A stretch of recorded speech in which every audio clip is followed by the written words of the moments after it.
সকাল থেকে মনটা খারাপ ফাহিমার মৃত্যুর খবর শুনিয়া। আপনারা সবাই জানেন আমরা সোনাতলা এলাকার রইসুল বাড়ি ফুড়ি ছোট মেয়ে 3 দিন আগে নিখোঁজ হয়েছিল, আজকে তার লাশ পাওয়া গেছে। দেশের অবস্থা খুবই খারাপ ভাই, খুবই খারাপ। এত সুন্দর একটা বাচ্চা, কত সুন্দর আসি, আমরা সোশ্যাল মিডিয়ার ছবি দেখছি। গতকালকে রাত্রেও তার নিখোঁজের পোস্ট হয়েছে, এমনকি আমিও শেয়ার দিছি।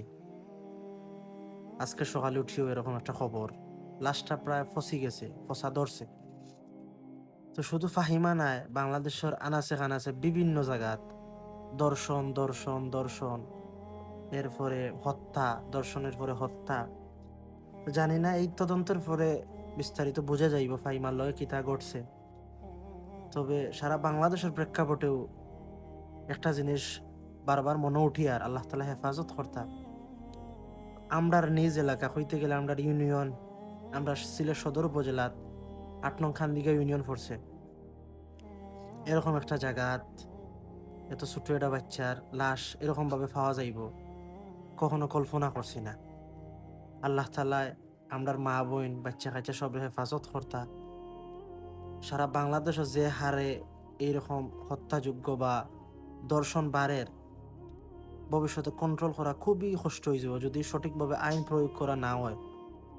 আমরা নিজ নিজ জায়গা থেকে সচেতন থাকি, আমরা যদি সচেতন থাকি ইনশাআল্লাহ, আমরা যদি আমরা নিজের পরিবারে সচেতন রাখতাম পারি, আগলাইয়া রাখতাম পারি, আশা করা যায় এরকম অপরাধ দমন করা সম্ভব হইব। কারণ প্রশাসন, ওই দেখো গত গত 2 দিন আগর ঘটনা, আপন বাইয়ে ছোট বাচ্চা বোন দর্শন করছে।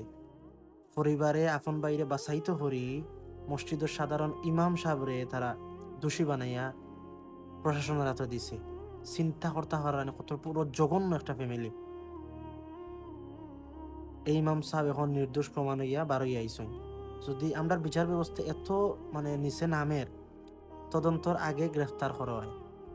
আচ্ছা, স্থানটা ছাড়ছেন তো ঠিক আছে, বাট এই যে হয়রানি, এই যে অপদস্থ ফ্যামিলির কাছে ছোট হইলা, এই জিনিসটা এখন তানোর, এই জিনিসটা খেয়ে ফিরাইয়া দিব, তানোর সম্মানটা খেয়ে ফিরাইয়া দিব আবার।